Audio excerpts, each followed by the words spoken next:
Hello everyone, welcome to Bioscience with Aditi. I hope you all are good. In the last lecture of Protozoa, we learned the introduction, journal feature, habitat and reproduction of Protozoa. So in the today's lecture, we complete the remain part of the Protozoa. Here in today's lecture, we focused mainly on the classification of Protozoa. मतलब protozoa का classification क्या है, उसको कितने classes में divide किया गया है और उन क्लासेस के जर्नल फीचर्स क्या हैं, उन क्लासेस में कौन कौन से ऑर्गेनिज़म आते हैं, उन सब के बारे में हम आज पढ़ेंगे। तो जब मैंने आपकी जो जर्नल क्लासेस ली थी उसमें भी मैंने आपको बताया था कि प्रोटोजोआ का क्लासिफिकेशन हमने लोकोमोटरी ऑर्गन के बेसिस पर किया है। ठीक है, तो जो प्रोटोजोआ का हम क्लासिफिकेशन पढ़ते हैं मेनली वो उनके लोकोमोटरी ऑर्गन के बेसिस पर जो क्लासिफिकेशन किया गया है हम वो मेनली पढ़ते हैं। तो उस बेसिस पर ऑर्गन को उस बेसिस पर प्रोटोजोअन्स को दो कैटेगरी में डिवाइड किया गया है। फर्स्ट कैटेगरी है जिसमें लोकोमोटरी ऑर्गन अब्सेंट है एंड सेकंड कैटेगरी है जिनमें लोकोमोटरी ऑर्गन प्रेजेंट है। तो वो ऑर्गेनिज्म, वो प्रोटोजोआ जिनमें लोकोमोटरी ऑर्गन प्रेजेंट है, उनमें तीन क्लासेस आती हैं। फर्स्ट क्लास आती है क्लास राइजोपोडा, जिसे हम सार्कोडेना भी बोलते हैं, और उसका लोकोमोटरी ऑर्गन होता है सीडोपोडिया। फिर सेकंड क्लास आती है फ्लजलेटा या मैस्टिगोफोरा भी जिसे कहा जाता है, और उसका लोकोमोटरी ऑर्गन होता है फ्लजला। थर्ड क्लास आती है सीलियोफोरा, जिसे हम सीलिएटा भी कहते हैं, और उसका लोकोमोटरी ऑर्गन है सीलिया। तो ये जो तीनों क्लासेस हैं राइजोपोडा, फ्लजलेटा और सीलियोफोरा, इसमें लोकोमोटरी ऑर्गन प्रेजेंट होते हैं। जबकि फोर्थ क्लास है स्पोरोजोआ, उसको हमने लोकोमोटरी ऑर्गन अब्सेंट की कैटेगरी में रखा हुआ है। मतलब क्लास स्पोरोजोआ के जितने भी मेंबर्स हैं उनमें कोई भी लोकोमोटरी ऑर्गन प्रेजेंट नहीं होता, और इस स्पोरोजोआ क्लास के जितने भी मेंबर होते हैं वो सारे पैरासाइट होते हैं और उनमें कॉन्ट्रैक्टाइल वैक्यूल प्रेजेंट होती है। कॉन्ट्रैक्टाइल वैक्यूल मैंने आपको बताया था कि एक्सक्रीशन का काम भी करती है। किसका काम करती है? एक्सक्रीशन का काम भी करती है, as well as osmoregulation में भी हेल्प करती है। ठीक है, तो एक्सक्रीशन एंड ऑस्मो रेगुलेशन में भी हेल्प करती है। तो अब हम सबसे पहले देखेंगे क्लास 1 राइजोपोडा, जिसे हम सार्कोडेना भी कहते हैं। उसके कुछ जर्नल फीचर्स देखेंगे और हम उसके एग्जाम्पल्स देखेंगे। ठीक है, और उनमें जो लोकोमोटरी ऑर्गन सीडोपोडिया पाए जाते हैं वो कौन से सीडोपोडिया किस ऑर्गेनिज्म में पाए जाते हैं, हम उसको भी फर्दर देखेंगे। तो क्लास 1 राइजोपोडा सार्कोडेना, ठीक है, इनका लोकोमोशन और न्यूट्रिशन दोनों ही सीडोपोडिया से होता है। मतलब ये सीडोपोडिया से सिर्फ लोकोमोशन ही नहीं करते, मतलब सिर्फ मूवमेंट नहीं करते सीडोपोडिया से, ये सीडोपोडिया से अपना न्यूट्रिशन भी प्रोवाइड करते हैं। मतलब अगर इन्हें किसी प्रे को, जिसको ये खाना चाह रहे हैं, उस पर अगर उन्हें अटैक करना है तो इस सीडोपोडिया की मदद से ही करते हैं। तो इन सीडोपोडिया की मदद से ये मूवमेंट भी करते हैं एज वेल एज न्यूट्रिशन भी करते हैं।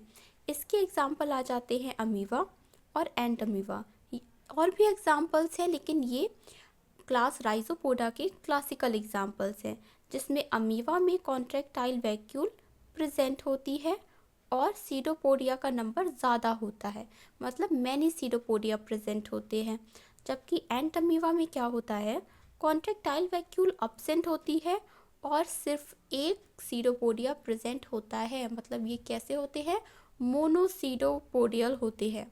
ठीक है, इसमें क्या होता है, मोनोसीडोपोडिया होता है, एक ही सीडोपोडिया होता है। तो बहुत बार ये क्वेश्चन आ जाता है कि एंट अमीबा हिस्टोलिटिका में, जो एंट अमीबा की ही एक स्पीशीज़ है, उसमें कॉन्ट्रैक्टाइल वैक्यूल प्रेजेंट होती है और अब्सेंट होती है। तो आप आंसर लगाएंगे कि कॉन्ट्रैक्टाइल वैक्यूल अब्सेंट होती है। ठीक है, अब हमने सीडोपोडिया का हम फर्दर क्लासिफिकेशन पढ़ेंगे कि सीडोपोडिया भी कितने प्रकार के होते हैं और कौन से ऑर्गेनिज्म में किस प्रकार का सीडोपोडिया प्रेजेंट होता है। तो सबसे फर्स्ट आ जाता है ब्लंट सीडोपोडिया। ब्लंट मतलब जो दोनों साइड से क्या हो, नुकीले हो, ठीक है। ऐसे सीडोपोडिया को हम लोवोपोडिया भी कहते हैं और ब्लंट सीडोपोडिया हमें अमीबा में देखने को मिलते हैं। फिर सेकंड आ जाते हैं थिन या फिर निडल लाइक सीडोपोडिया, मतलब ये सीडोपोडिया पतले होते हैं और सुई के समान नुकीले होते हैं। इस तरह के सीडोपोडिया को हम एक्सोपोडिया कहते हैं, ठीक है। और इसका क्लासिकल एग्जाम्पल आ जाता है एक्टिनोफ्रिस। आपको ये याद ही करने हैं कि जो अगर थिन सीडोपोडिया है तो उसे हम क्या कहेंगे, ब्लंट सीडोपोडिया है तो उसे हम क्या कहेंगे। ब्लंट सीडोपोडिया का एग्जाम्पल अमीवा हो गया, थिन या निडल लाइक सीडोपोडिया का एग्जाम्पल एक्टिनोफ्रिस हो गया। तो ये एग्जाम्पल्स और इन्हें क्या कहा जाएगा, इनका नाम क्या है इस तरह के सीडोपोडिया को, इनको आपको याद ही करना पड़ेगा। फिर थर्ड आ जाते हैं ब्रांच सीडोपोडिया, मतलब वो सीडोपोडिया जिनमें ब्रांचिंग हो, ठीक है। तो इस तरह के सीडोपोडिया जिनमें ब्रांचिंग होती है, मतलब एक सीडोपोडिया, उसी में से दूसरा सीडोपोडिया निकला हुआ है, फिर उसी में से तीसरा सीडोपोडिया निकला हुआ है। तो इस तरह के सीडोपोडिया को हम रेटिकुलोपोडिया भी कहते हैं, ठीक है। और इसका एग्जाम्पल है फोरामिनोफेरस, जिसे हम एल्फीडियम भी बोलते हैं, ठीक है। फोरामिनोफेरस या फिर एल्फीडियम, ठीक। फिर आ जाता है पॉइंटेड सीडोपोडिया, मतलब जो सीडोपोडिया कैसे हो, पॉइंटेड हो अपने किनारों पर। तो ऐसे सीडोपोडिया को हम फिलोपोडिया कहते हैं। और इसका क्लासिकल एग्जाम्पल आ जाता है यूग्लाइफा। फिर हम देखते हैं कि क्लास राइजोपोडा में मोड ऑफ न्यूट्रिशन किस प्रकार का होता है। तो क्लास राइजोपोडा के जितने भी मेंबर हैं, जितने भी प्रोटोजुआ हैं, उनमें होलोजोइक टाइप का न्यूट्रिशन देखने को मिलता है। और कौन से मोड का, पैरासिटिक मोड का। मतलब ये क्या करते हैं, किसी जीव के ऊपर पैरासाइट की फॉर्म में रहते हैं, मतलब किसी जीव के ऊपर रहते हैं, उस जीव से अपना भोजन ग्रहण करते हैं और उसको नुकसान करते हैं। पैरासाइट में मैंने आपको क्या बताया था, पॉजिटिव और नेगेटिव इंटरेक्शन होता है, मतलब किसी एक को तो फ़ायदा होगा और दूसरे को क्या होगा, नुकसान होगा। तो जो राइजोपोडा के जो मेंबर्स होते हैं वो पैरासिटिक मोड शो करते हैं, मतलब उन्हें खुद को तो फ़ायदा होता है, लेकिन ये जिसके भी ऊपर रह रहे होते हैं, जिस प्रे के ऊपर रह रहे होते हैं या जिस होस्ट के ऊपर रह रहे होते हैं, उसको नुकसान पहुंचाते हैं। फिर रिप्रोडक्शन की बात की जाए तो राइजोपोडा के जितने भी मेंबर्स हैं उनमें एसेक्सुअल रिप्रोडक्शन ही पाया जाता है, उनमें एसेक्सुअल रिप्रोडक्शन पाया जाता है।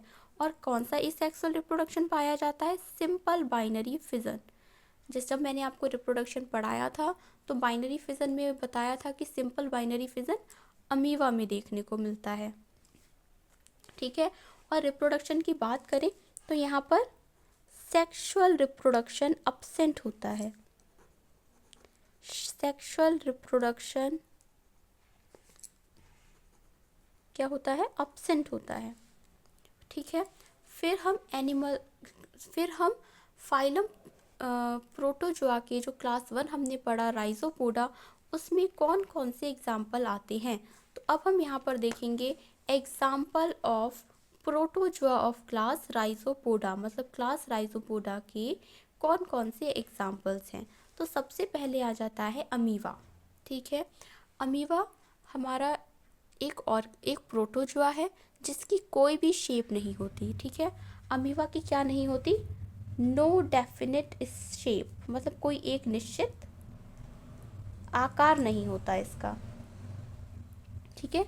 अमीबा को हम किसी भी आकार का बना सकते हैं। ये फ्रेश वाटर में भी पाए जाते हैं और मरीन वाटर में भी पाए जाते हैं।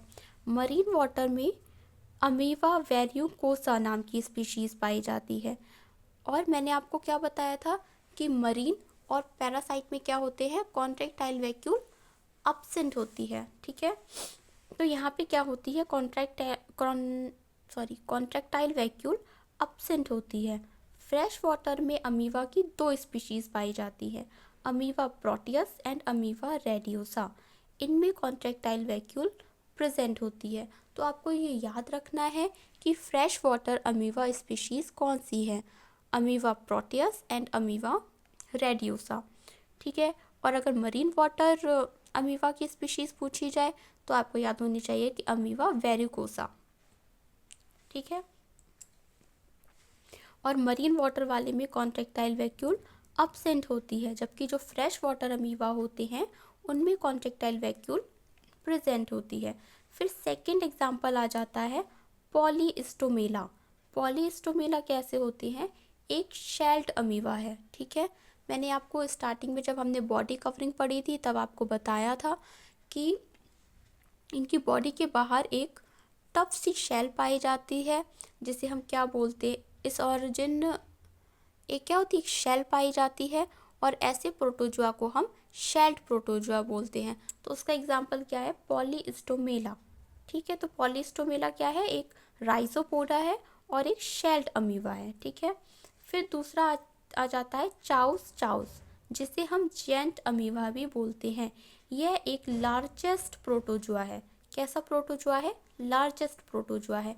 ये क्वेश्चन आ जाता है कि लार्जेस्ट प्रोटोजुआ इज डैश करके 4 ऑप्शन दे देंगे और आपको उन 4 ऑप्शन में से कोई एक ऑप्शन चूज़ करना पड़ेगा। तो आप क्या चूज़ करेंगे, लार्जेस्ट प्रोटोजुआ कौन है, चाउस चाउस है, ठीक है। ज़रूरी नहीं है चाउस चाउस दिया हो, उसकी जगह पर जेंट अमीबा भी दे सकते हैं। जेंट अमीबा में maximum number of mitochondria present होते हैं, लगभग 50,000 50,000 माइटोकॉन्ड्रिया प्रेजेंट होते हैं एक जेंट अमीबा में। तो ये क्या होता है, लार्जेस्ट प्रोटोजुआ है, इसमें इतने सारे माइटोकॉन्ड्रिया प्रेजेंट होते हैं। तो यहाँ से एक क्वेश्चन ये भी बन सकता है कि हाई नंबर ऑफ या maximum number of mitochondria present in which protozoa. तो आप क्या आंसर लगाएंगे, जेंट अमीबा या फिर चाउस चाउस, ठीक है। फिर राइजोपोडा में एक और एग्जाम्पल आता है पॉलीमिक्सा। इसे भी हम जेंट अमीबा बोलते हैं, ठीक है। जेंट अमीबा चाउस चाउस को भी बोलते हैं और जेंट अमीबा पॉलीमिक्सा को भी बोलते हैं। लेकिन चाउस चाउस वाले जेंट अमीबा में माइटोकॉन्ड्रिया प्रेजेंट होते हैं और ये पॉलीमिक्सा वाले जेंट अमीबा में माइटोकॉन्ड्रिया अपसेंट होते हैं, मतलब पॉलीमिक्सा में माइटोकॉन्ड्रिया अपसेंट होता है। फिर दूसरा हमारा एग्जाम्पल आ गया एंट अमीबा, जो हमने अभी पढ़ा था, और उसमें क्या नहीं होती, कॉन्ट्रैक्टाइल वैक्यूल नहीं उपस्थित होती, मतलब कॉन्ट्रैक्टाइल वैक्यूल अपसेंट होती है। इसकी 2 स्पीशीज़ है, एंट अमीबा हिस्टोलिटिका, एंट अमीबा जिंजीवैलिस, ठीक है। हिस्टोलिटिका मैंने आपको जब हम पैरासिटिक मोड पढ़ रहे थे प्रोटोजुआ का जर्नल फीचर्स में, तब भी मैंने आपको बताया था कि हिस्टोलिटिका क्या रहता है, गट में लार्ज इंटेस्टाइन के कोलॉन में रहता है और ये अमीवाइसिस कॉज करता है, ठीक है। और जिंजीवैलिस पायरिया कॉज करता है और ये कहाँ रहता है, गम्स में उपस्थित होता है। इन दोनों का ही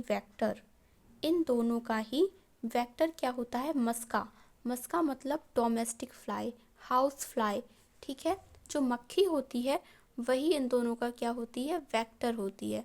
मक्खी क्या करती है, इनके एंट अमीबा को अपनी बॉडी में चिपका लेती है, फिर वो हमारे खाने वगैरह पर बैठ जाती है, फिर उस खाने को हम खा लेते हैं और फिर इस तरह से ये जो एंट अमीबा होता है वो हमारी बॉडी में पहुंच जाता है, ठीक है। और मैंने आपको पहले ही बताया था कि यहाँ पे कॉन्ट्रैक्टाइल वैक्यूल अपसेंट होती है। फिर सेकंड क्लास हम पढ़ेंगे। सेकंड क्लास हमारा आ जाता है क्लास फ्लैजिलेटा, जिसे हम मैस्टिकोफोरा भी बोलते हैं। इसमें मैंने आपको स्टार्टिंग में भी बताया था कि लोकोमोटरी ऑर्गन फ्लैजला होता है। लोकोमोटरी ऑर्गन क्या होता है, फ्लैजला होता है, और इनमें सेल वॉल अपसेंट होती है, ठीक है। फ्लैजिलेटा में क्या होती है, सेल वॉल अपसेंट होती है, लेकिन उसकी जगह पर एक प्रोटीन की लेयर प्रेजेंट होती है जिसे हम पेलिकल बोलते हैं। जब मैं बॉडी कवरिंग पढ़ा रही थी तभी मैंने आपको बताया था कि कुछ प्रोटोजोआ ऐसे होते हैं जिन पे प्रोटीन की बनी कवरिंग पाई जाती है, जिसे हम क्या बोलते हैं, पेलिकल बोलते हैं। अगर हम यहाँ पर मोड ऑफ रिप्रोडक्शन की बात करें, मतलब अगर फ्लैजेलेटा के ऑर्गेनिज्म में या फ्लैजेलेटा क्लास के जितने भी प्रोटोजोआ हैं उनमें हम रिप्रोडक्शन की बात करें तो उनमें एसेक्सुअल रिप्रोडक्शन भी देखने को मिलता है, पाल्मेला स्टेज रिप्रोडक्शन भी देखने को मिलता है जो एसेक्सुअल टाइप का ही रिप्रोडक्शन है, इंसिस्टेंट एसेक्सुअल रिप्रोडक्शन भी देखने को मिलता है, और longitudinal binary fission asexual reproduction भी देखने को मिलता है। ठीक है, अगर हम इसके एग्जाम्पल्स की बात करें तो इसमें एग्जाम्पल्स आ जाते हैं। सबसे पहला एग्जाम्पल है इसका प्रोटीरोस्पॉन्जिया। प्रोटीरोस्पॉन्जिया क्या होता है? प्रोटीरोस्पॉन्जिया को हम प्रोटोजोआ और पॉरीफेरा के बीच की कनेक्टिंग लिंक भी कहते हैं। प्रोटीरोस्पॉन्जिया को हम क्या कहते हैं? देखो, स्पॉन्ज से पता चल रहा है कि इसमें कोई स्पॉन्ज वाले फीचर्स भी होंगे, और प्रोटीरो से पता चल रहा है कि इसमें कुछ प्रोटोजोआ वाले फंक्शंस भी होंगे। मतलब ये ऐसा ऑर्गेनिज्म है, ऐसा प्रोटोजोआ है जिसमें पॉरीफेरा के भी कुछ फीचर्स होंगे और प्रोटोजोआ के भी कुछ फीचर्स होंगे। इसीलिए प्रोटीरोस्पॉन्जिया को पॉरीफेरा और प्रोटोजोआ के बीच की कनेक्टिंग लिंक कहा गया है। ठीक है, फिर आ जाता है यूग्लिना।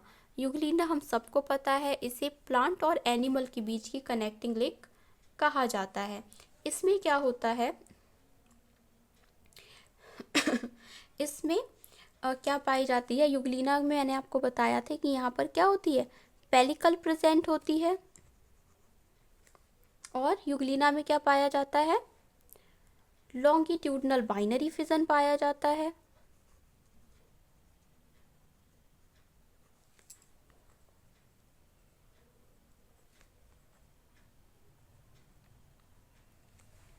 फिर हमारा थर्ड एग्जाम्पल आ जाता है मैस्टिक अमीवा।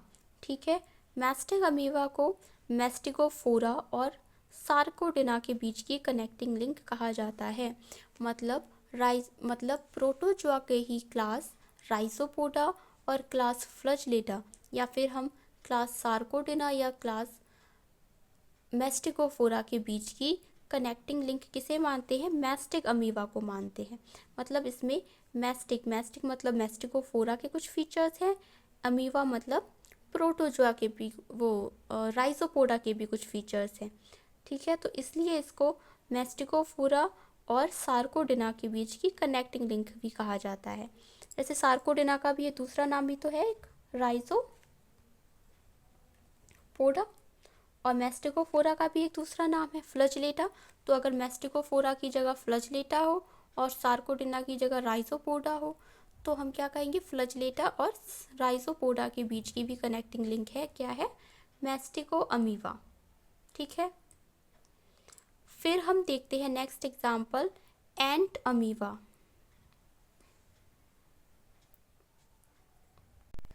फिर नेक्स्ट एग्जाम्पल आ जाता है ट्रिपैनोसोमा। ट्रिपैनोसोमा की दो स्पीशीज़ बहुत फेमस है, एक trypanosoma gambiense and trypanosoma cruzi. Trypanosoma gambiense से हमें अफ्रीकन स्लीपिंग सिकनेस कॉज होती है। ठीक है, इसमें क्या होता है, इंसान को नींद नहीं आती। ठीक, उसे क्या होती है, बहुत बेचैनी होती है, रात रात भर वो सोता नहीं है, जिससे उसे मेंटल डिसऑर्डर हो जाता है। तो यहाँ पे क्या हो जाता है, अफ्रीकन स्लीपिंग सिकनेस होती है। फिर ट्रिपैनोसोमा क्रूजी से क्या होता है, अमेरिकन स्लीपिंग सिकनेस होती है, जिसे हम चागास डिजीज़ भी कहते हैं। तो बहुत बार ये क्वेश्चन आ जाता है कि Chagas disease is caused by, तो आप क्या लगाएंगे आंसर, ट्रिपैनोसोमा क्रूजी। तो ये जो ट्रिपैनोसोमा की दोनों स्पीशीज़ हैं ये बहुत ही इम्पॉर्टेंट स्पीशीज़ हैं, और आपको इनको भूलना नहीं है, इनको बहुत अच्छे से याद रखना है। ये दोनों ही स्पीशीज़ बहुत इंपॉर्टेंट है, ये बहुत बार क्वेश्चंस में ये आते हैं। गेट एक्सेल के पोर्शन में भी ये आता है, नीट में भी ये क्वेश्चन बहुत बार आया है, और CUET के एग्ज़ाम में ये क्वेश्चन बहुत बार आया है। तो ये अपने आप में बहुत इंपॉर्टेंट क्वेश्चन है। GIC में भी एक बार ये क्वेश्चन आया था, कि ट्रिपैनोसोमा गम्बियंस कॉज और डैश करके 3-4 बीमारियां दे दी थी और आपको कोई एक डिजीज़ चूज़ करनी थी। ठीक है, तो आपको ये पता होना चाहिए ट्रिपैनोसोमा की दोनों स्पीशीज़ के नाम और उनसे क्या डिजीज़ कॉज होती है, उन दोनों डिजीज़ के नाम। फिर तीसरा हमारा आ जाता है लिशमैनिया। लिशमैनिया की भी 2 स्पीशीज़ बहुत फेमस है, Leishmania donovani and Leishmania ट्रॉपिका। Leishmania donovani से हमें क्या होता है, काला अज़ार कॉज होता है। क्या होता है? काला अज़ार, जिसे हम ब्लैक वाटर फीवर भी बोलते हैं। और लिशमैनिया ट्रॉपिका से हमें क्या कॉज होता है, ओरिएंटल सोर, जिसे क्या और बोला जाता है, क्यूटेनियस लिशमैनियासिस। ठीक है, जिसे क्यूटेनियस लिशमैनियासिस भी कहते हैं। फिर और एग्जाम्पल हमारे आ जाते हैं कॉलियोनिम्फा, जो कहाँ पाया जाता है, कॉकरोच की गट में पाया जाता है, यह भी एक फ्लैजेलेटा है। फिर ट्राइकोनिम्फा, जो गट ऑफ टर्माइट में पाया जाता है, यह भी एक क्या है, यह भी एक फ्लैजेलेटा है। अच्छा, ये जो ट्राइकोनिम्फा और कॉलियोनिम्फा है, इनमें हमने कौन से एसोसिएशन पढ़ा था, बताइए ज़रा, कौन सा एसोसिएशन पढ़ा था? हमने प्रोटोजोआ की कल ही क्लास ली है, तो आपको पता होना चाहिए कि हमने कॉलियोनिम्फा और ट्राइकोनिम्फा में कौन से एसोसिएशन देखे थे। सिम्बायोटिक एसोसिएशन, हमने इन दोनों में क्या देखे थे, सिम्बायोटिक एसोसिएशन देखे थे। ठीक है, तो ये कहाँ रहते हैं, कॉकरोच की गट में रहते हैं कॉलियोनिम्फा, और ट्राइकोनिम्फा टर्माइट की गट में रहते हैं। फिर थर्ड आ जाता है जियार्डिया, जिसे grand old man of intestine भी कहते हैं। ठीक है, फिर हम अब पढ़ते हैं क्लास थर्ड। क्लास थर्ड है सीलिएटा, मतलब इनमें लोकोमोटरी ऑर्गन क्या होते हैं, सीलिया होते हैं। लोकोमोशन सीलिया की मदद से होता है, और यहाँ पर भी क्या होती है, पेलिकल प्रेजेंट होती है। तो आपने कौन कौन सी क्लासेस में अभी तक पेलिकल देखी? राइजोपोडा में पेलिकल अब्सेंट होती है या प्रेजेंट होती है? अब्सेंट होती है, वहाँ पे पेलिकल प्रेजेंट नहीं होती। फिर सेकंड क्लास फ्लैजेलेटा, जिसे मैस्टिकोफोरा बोलते हैं, उसमें पेलिकल प्रेजेंट होती है या अब्सेंट होती है? वहाँ पर पेलिकल प्रेजेंट होती है। फिर थर्ड क्लास आ गई सीलिएटा, इसमें भी क्या होती है, पेलिकल प्रेजेंट होती है। तो आपको ये याद रखना है कि पेलिकल कहाँ प्रेजेंट है और कहाँ अब्सेंट है। यहाँ पर एसेक्सुअल रिप्रोडक्शन पाया जाता है, वो भी किस प्रकार का asexual reproduction, binary transverse fission, और ये किस पे देखने को मिलता है, पैरामीशियम में देखने को मिलता है। यहाँ पर बर्डिंग टाइप का भी एसेक्सुअल रिप्रोडक्शन देखने को मिलता है, और ये हमें बॉर्टिसेला में देखने को मिलता है। बॉर्टिसेला को हमने और क्या कहा था, बताइए, कल की क्लास में ही मैंने आपको बताया था। बॉर्टिसेला को और हम क्या बोलते हैं, बेल एनिमल्क्यूल। क्या बोलेंगे, बेल एनिमल्क्यूल, क्योंकि ये क्या होता है, बेल शेप होता है। फिर यहाँ पर सेक्सुअल रिप्रोडक्शन भी पाया जाता है। प्योर सेक्सुअल रिप्रोडक्शन नहीं कह सकते हम, लेकिन कॉन्जुगेशन टाइप का सेक्सुअल रिप्रोडक्शन पाया जाता है। किस में पाया जाता है, पैरामीशियम में पाया जाता है। ठीक है, पैरामीशियम में मैंने आपको क्या बताया था कि यहाँ पर माइक्रोन्यूक्ली प्रेजेंट होती है, जो कैसी होती है, 2n होती है।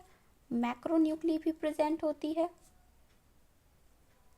जो कैसी होती है, पॉलीप्लॉइड होती है। ठीक है, तो आपको ये दोनों चीज़ें याद रखनी है।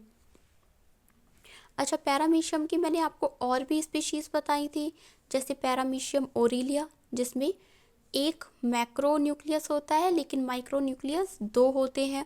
फिर मैंने आपको एक और स्पीशीज़ बताई थी,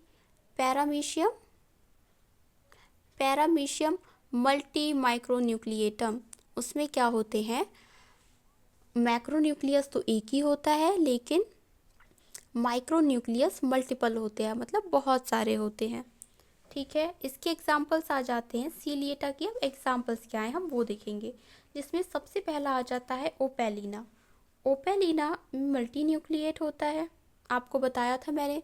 ओपेलिना में क्या होते हैं, मल्टी न्यूक्लिएट होते हैं, मतलब 1-2 से ज़्यादा प्रकार के न्यूक्लियस प्रेजेंट होते हैं। और ये कहाँ पाया जाता है ओपेलिना? फ्रॉग के रेक्टम में पाया जाता है। और ये क्या शो करता है? कॉमन सेलिज्म शो करता है। तो ओपेलिना रेक्टल कॉमन सेलिज्म शो करता है फ्रॉग में, ठीक है। और मैंने आपको क्या बताया था ओपेलिना में और क्या होता है? ओपेलिना में ऑब्लिक, क्या बताया था? Oblique binary fission. क्या होता है? ऑब्लिक बाइनरी फिजन भी देखने को मिलता है, ठीक है। फिर आ जाता है हमारा पैरामीशियम। पैरामीशियम को हम क्या बोलते हैं? स्लीपर एनिमलक्यूल भी बोलते हैं। स्लीपर एनिमलक्यूल हम इसको इसलिए बोलते हैं क्योंकि इसकी जो आकृति होती है, इसका जो शेप होता है वो चप्पल के समान होता है, स्लीपर के समान होता है, इसीलिए इसको हम स्लीपर एनिमलक्यूल भी कहते हैं। इसके आपको और भी फीचर्स मैंने बताए। यहाँ पर क्या होता है? कॉन्जुगेशन देखने को मिलता है और ट्रांसवर्स बाइनरी फिजन देखने को मिलता है। कौन सा बाइनरी फिजन मैंने आपको यहाँ पे बताया था? Transverse binary fission. ये चीज़ें मैं आपको इसीलिए रिकॉल करा रही हूँ ताकि आपको ये बार बार याद हो जाए। जहाँ पर भी आपको याद आ रही हैं इनसे रिलेटेड और भी चीज़ें, जैसे पैरामीशियम के जितने भी फीचर्स हैं, आप यहाँ पर बार बार जब लिखेंगे, रिकॉल करेंगे, तो आपको और अच्छे से याद हो जाएगा। फिर बॉटीसेला। बॉटीसेला अभी बताया कि ये बेल एनिमलक्यूल है, मल्टी न्यूक्लिएट होता है और इसमें बडिंग पाई जाती है, ठीक है। क्या पाई जाती है? बडिंग पाई जाती है।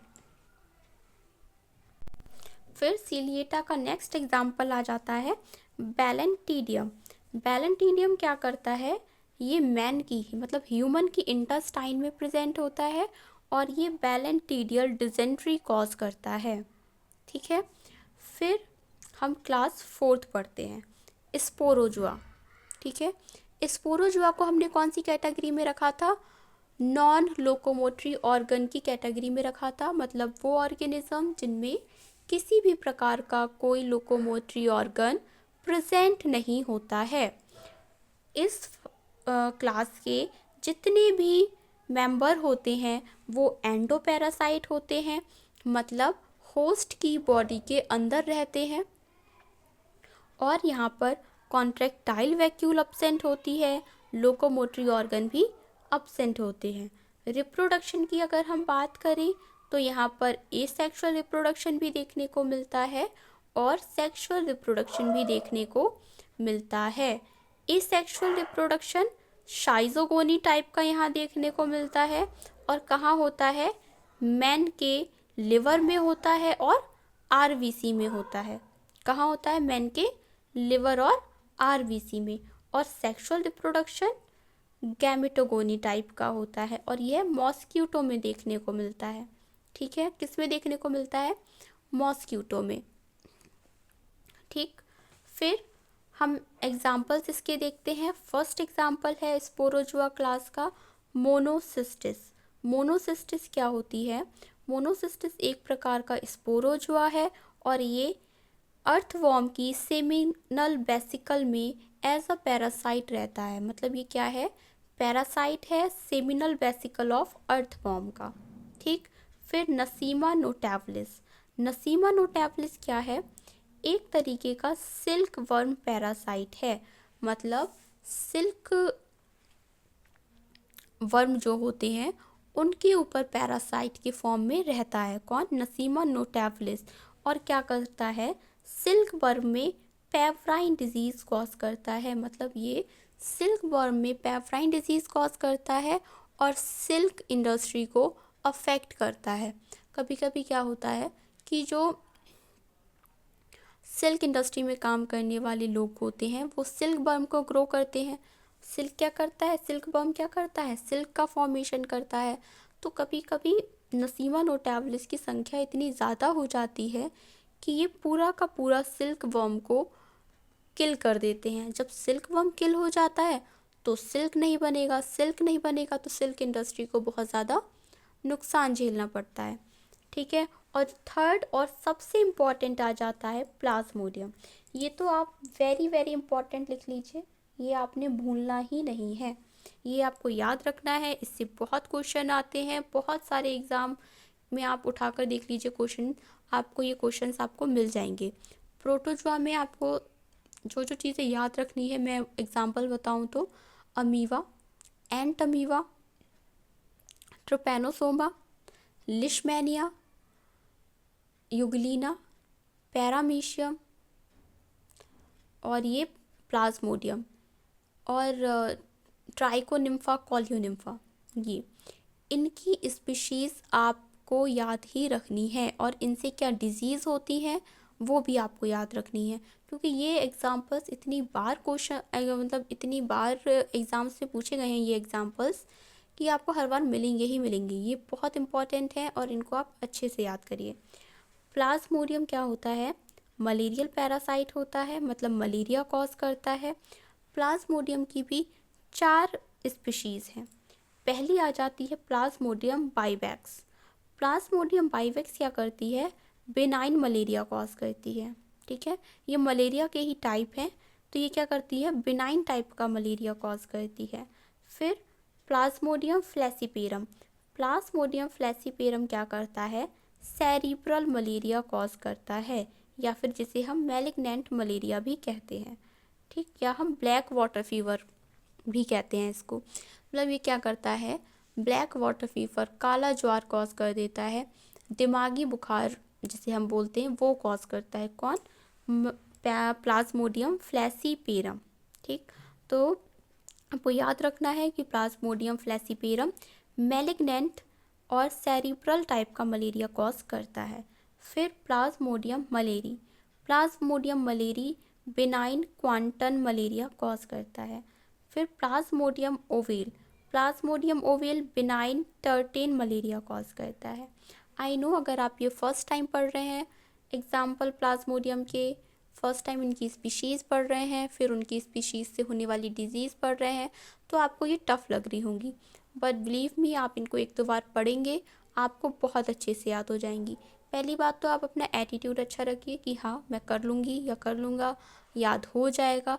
अगर आप पहले से ही ये सोच के रखोगे कि आपको याद नहीं होगा तो फिर आपको याद नहीं होगा। फिर चाहे मैं कितनी भी कोशिश कर लूँ, आपको कितनी अच्छी भी नोट्स मिल जाए, कुछ भी आपको प्रोवाइड करा दिया जाए, मुश्किल ही है अगर आपका एटीट्यूड ही पॉजिटिव नहीं है। तो be positive, only think that you can do it and try to focus. काम करिए, हो जाएगा याद। आज नहीं होगा आप इसको दोबारा रिकॉल करिए, दूसरी बार भी होगा, फिर भूल रहे हैं तो फिर थर्ड टाइम रिकॉल करिए, फिर होगा, हो जाएगा, है ना। आपको हमेशा ये पॉजिटिव एटीट्यूड रखना है कि yes you can do it. तो ये प्लाज्मोडियम की ये जितनी भी स्पीशीज़ हैं चारों, ये आपको याद रखनी है, ये डिफरेंट डिफरेंट एग्जाम्स में पूछी जाती हैं। तो हमारा ये प्रोटोजोआ फाइलम आज कंप्लीट होता है। हमने इसकी इंट्रोडक्शन देखा, जर्नल फीचर्स देखे, हैबिटेट देखा, रिप्रोडक्शन भी हमने इसका पढ़ लिया अच्छे से, फिर क्लासिफिकेशन देख लिया।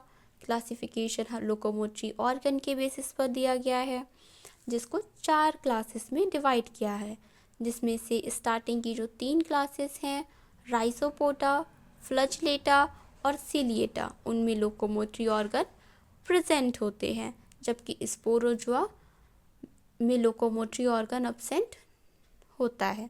आपको याद रखना है कॉन्ट्रैक्टाइल वैक्यूल कहाँ पाई जाती है। जितनी भी मरीन स्पीशीज़ हैं उनमें कॉन्ट्रैक्टाइल वैक्यूल एब्सेंट होती है, फ्रेश वाटर वाले में कॉन्ट्रैक्टाइल वैक्यूल प्रेजेंट होती है। फिर आपको याद रखना है कि फ्रेश वाटर और मरीन वाटर स्पीशीज़ कौन सी हैं, ठीक है। फिर और इसमें आपको याद रखना है कि कौन से ऐसे क्लासेस थे जिनमें पेलिकल प्रेजेंट थी और जिनमें पेलिकल एब्सेंट थी, ठीक है।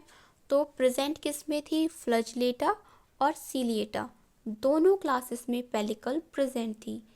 राइजोपोडा और स्पोरोजुआ, इन दोनों फाइलम में पेलिकल एब्सेंट थी।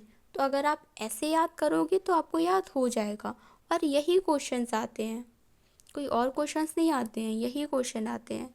अगर आप इतना करेंगे तो प्रोटोजोआ से आपके सारे क्वेश्चंस बन जाएंगे। पैरामीशियम के जो मैंने आपको एग्जांपल्स बताए, न्यूक्लिएट वाले, बाई न्यूक्लिएट कंडीशन और मल्टी न्यूक्लिएट वाली जो कंडीशन थी, वो जो मैंने आपको बताई, आप उनको याद रखिएगा, उनसे क्वेश्चंस आते हैं, ठीक है। तो फिर आज हम अपना क्लास यहीं ख़त्म करते हैं, मिलते हैं नेक्स्ट क्लास में एक नए फाइलम पॉरीफेरा के साथ। तब तक आप इसको पढ़िए, अच्छे से रिवाइज करिए और इसका पीडीएफ आपको मेरे टेलीग्राम चैनल पर मिल जाएगा जो डिस्क्रिप्शन में दिया हुआ है। मिलते हैं नेक्स्ट क्लास में, तब तक के लिए इसको अच्छे से रिवाइज करिए। Bye bye, take care.